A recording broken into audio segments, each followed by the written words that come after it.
सभी भगत जियों को दास का प्रणाम। राम राम। कबीर साहब कहते हैं, कबीर हमरे नाम बल, सात दीप नौ खंड, जम डर पे सब भय करे, गाज रहा ब्रह्मंड। पिछले भाग में हमने जाना कि कबीर साहब बताते हैं कि जो ओंकार नाम को भजते हैं या राम नाम को भजते हैं या सोहम नाम भजते हैं, इस नाम को जाप करने से मुक्ति नहीं होती है। मुक्ति होगी जिस नाम को भजने से। उस नाम की प्राप्ति कब होती है? जब ज्ञान वृत्ति आती है, जब ज्ञान दृष्टि मिलती है, और ज्ञान दृष्टि देहधारी गुरु देता है। जब देहधारी गुरु ज्ञान दृष्टि देता है, आपके हृदय में ज्ञान का प्रकाश होता है, ज्ञान का दीपक जलता है।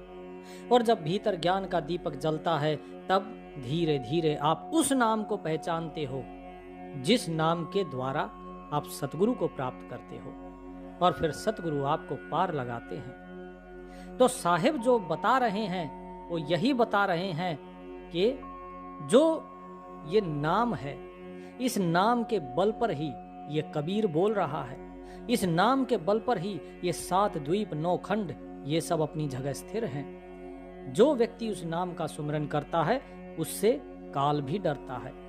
सारे देवी देवता उसको फिर भ्रमित नहीं कर सकते, वो भी उससे भय खाते हैं।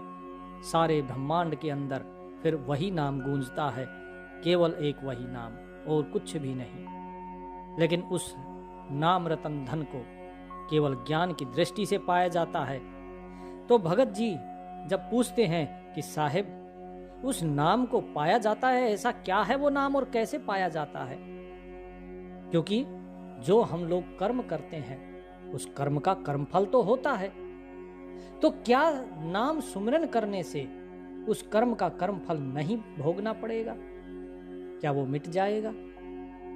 साहिब कहते हैं, राई घटे न तिल बढ़े, विधना लिख जो लेख, साचा सतगुरु जो मिले, ऊपर मारे मेघ। दूसरे भाव में इस प्रकार भी है ये दोहा कि राई घटे न तिल बढ़े, विधना लिख जो लेख, और साचा सतगुरु मेट के, ऊपर मारे मेघ। ये दोहे दो प्रकार से कहे गए हैं। अर्थात कि जो आपने पूर्व जन्मों में कर्म कर दिया है, जो आपका प्रारब्ध है, वो ना राई के बराबर कम हो सकता है, ना ही तिल के बराबर बढ़ सकता है। जो आपने कर दिया उसका भोग आपको भोगना ही होगा। ये अवश्यम भावी है, इसे कोई नहीं मिटा सकता। लेकिन यदि सच्चा सतगुरु आपको मिल जाए,